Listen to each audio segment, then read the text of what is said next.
Casa financiada. Se você está pensando em pegar um financiamento para construir a casa dos seus sonhos, ou se você tem dúvida na concepção do projeto para o correto financiamento, se liga no vídeo depois da vinheta.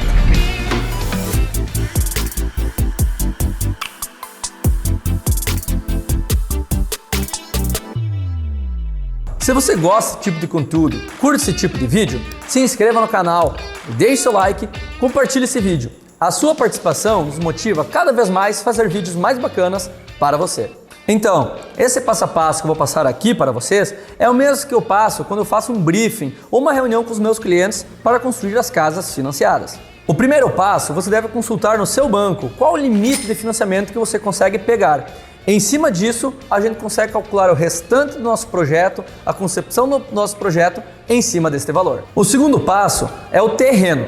Eu vou deixar o cardzinho aqui em cima, que eu já expliquei bem certinho, passo a passo, qual o terreno mais bacana para você comprar. Com o terreno escolhido e o valor desse terreno, a gente consegue estimar e calcular qual o tamanho da nossa casa. Vamos fazer um cálculozinho aqui, bem simples para vocês compreenderem de forma melhor.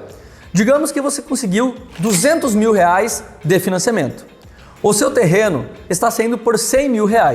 Sobraria R$100 mil para nós construirmos a nossa casa. Com esse valor que sobra para a nossa construção, efetivamente a gente entra para o nosso terceiro passo, que seria o custo da construção. O custo da construção varia de região para região.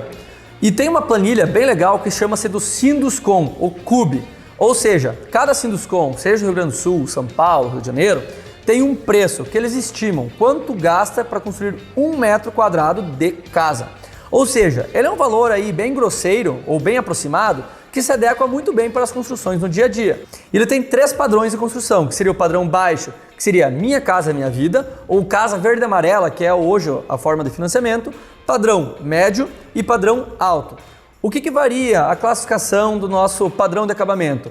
É o tipo de esquadria, se nós vamos pegar uma esquadria de ferro, alumínio, PVC, madeira. Se nós vamos adotar, por exemplo, uma cerâmica, um porcelanato, piso laminado, vinílico. Se nós vamos adotar gesso, PVC, madeira. E isso, nessa tabela do Sinduscon, vocês podem procurar no Google aí, pessoal, Sinduscon, vocês vão achar. Ele discrimina bem certinho o que é o padrão médio, baixo e alto para você. Vamos pegar então, como exemplo, a minha região do Rio Grande do Sul. O preço hoje do padrão baixo das construções residenciais está em R$ 1.951. Isso é o valor de janeiro.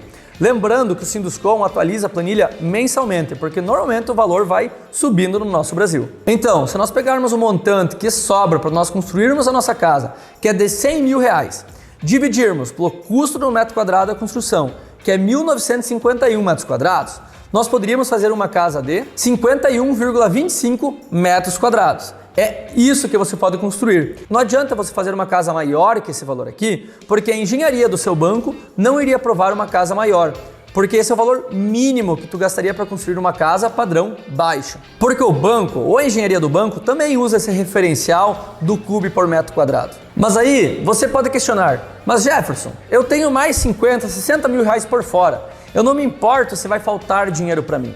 Pessoal, você tem que ter bem em mente que isso não importa para o banco. O banco não quer saber se você tem 100, 200, 300 mil reais por fora para construir.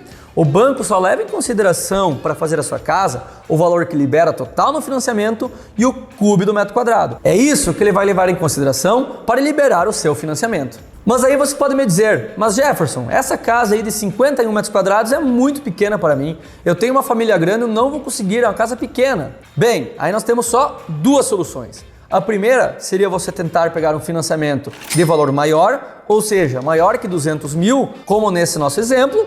Ou o segundo fator, que é uma forma que a gente consegue mudar um pouco essa dimensão da nossa casa, é nós lançarmos o nosso terreno por valor mais baixo. Ao invés de nós comprarmos esse terreno por 100 mil reais, tu aproveita aquele dinheiro que tu tinha sobrando, tu paga o dono do terreno por fora, um valor, por exemplo, de 30 mil reais, baixa esse terreno para 70 mil reais e, consequentemente, sobra mais valor para tu construir a sua casa. Porém, nós temos que tomar um cuidado que o banco ele sempre faz uma análise de mercado. Ou seja, ele vai ver se o valor que nós estamos lançando no nosso terreno está dentro de um valor legal do mercado. Então não adianta a gente lançar um terreno aí por 20 mil reais que o banco vai ver que esse terreno não existe por R$20 mil no mercado. Você tem que ficar ligado nesse valor terreno, porque esse valor que a gente colocar na planilha orçamentária do banco, ele vai entrar diretamente na conta do proprietário do terreno e não para você. Então, se porventura tu lança um valor diferente efetivamente, que tu negociou com o dono do terreno, esse valor que tu precificou ali entra direto na conta dele. Então você tem que tomar esse cuidado, que talvez possam ter algum problema contábil nesse meio. Outro detalhe que eu gosto de alertar bastante os clientes nas nossas reuniões é o seguinte: esse valor do metro quadrado, ele engloba apenas a nossa casa. Nós temos que ter em mente que nós temos muro para fazer, calçada da frente para fazer, paisagismo na nossa casa, e esse valor ele não é contabilizado nesse preço do metro quadrado da construção. Ou seja, você sempre tem que ter sim um pouquinho de resguardo financeiro para fazer a sua casa completa. Você tem que ter em mente outro detalhe que muitas vezes não é explicado para vocês. Normalmente nos financiamentos do banco, o banco só financia 80% do valor total do imóvel. Ou seja, no nosso caso, que era 200 mil o valor total do imóvel, o banco só liberaria de financiamento para vocês R$160 mil. Nesse sentido, R$100 mil entraria direto para a conta do dono do terreno, conforme o nosso cálculo. E sobraria, ao invés de R$100 mil para vocês, sobraria só R$60 mil para vocês. Esse gap de R$40 mil, tu tem que ter de recurso próprio ou fundo de garantia. Se você tem fundo de garantia, ele entra como uma entrada desse teu financiamento. Se você não tem fundo de garantia, você vai ter que ter recurso próprio, tirar do seu bolso. E esse valor, esse gap de R$40 mil, ele vai ser diluído na etapa da sua casa. Ou seja, cada etapa tu vai ter que botar um pouco de dinheiro para ir cobrindo esses R$40 mil.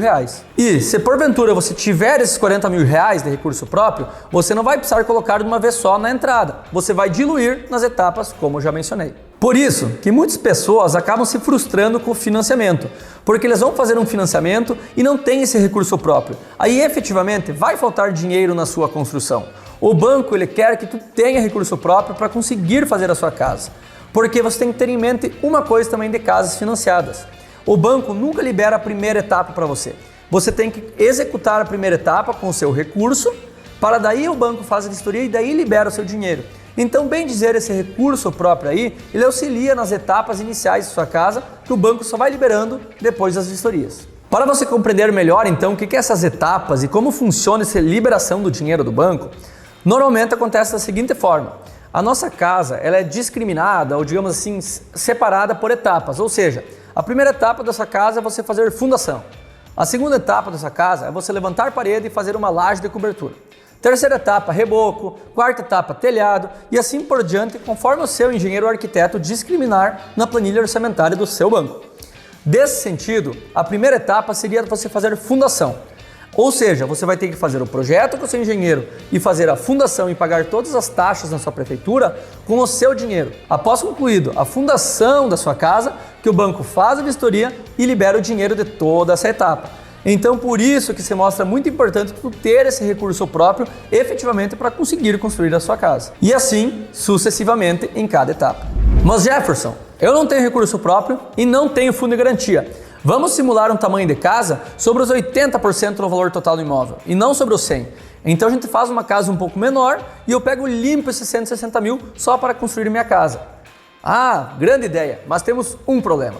O banco vai considerar o cálculo do metro quadrado da sua casa sobre os 100% e não sobre os 80%.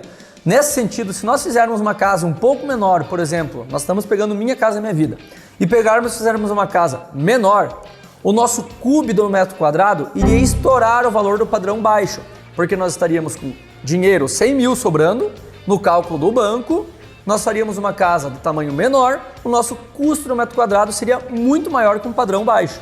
Nesse sentido, o engenheiro do banco iria reprovar o seu financiamento porque tu está com uma casa fora dos padrões do tipo de financiamento que você está pegando. Aí, você faz todo o detalhamento do projeto com o seu profissional, seu engenheiro ou arquiteto, encaminha o seu projeto na prefeitura da sua cidade, aprova, paga as taxas, paga imposto, manda para o banco. E o banco reprova, porque sua casa não está condizente o tamanho e o padrão de acabamento com o tipo de financiamento. Por quê? Se lembra que eu expliquei no início que o padrão do CUB, ele discrimina se um padrão baixo é cerâmica, porcelanato, um padrão médio é esquadria de alumínio, gesso. cada tipo de padrão tem um tipo de acabamento. E a planilha orçamentária dos materiais que a gente envia para o banco, a gente tem que enviar detalhadamente certinho cada tipo de material. Por isso que esse padrão do CUB é muito importante para a gente discretizar ou fazer o nosso projeto, ou elaborar o nosso projeto.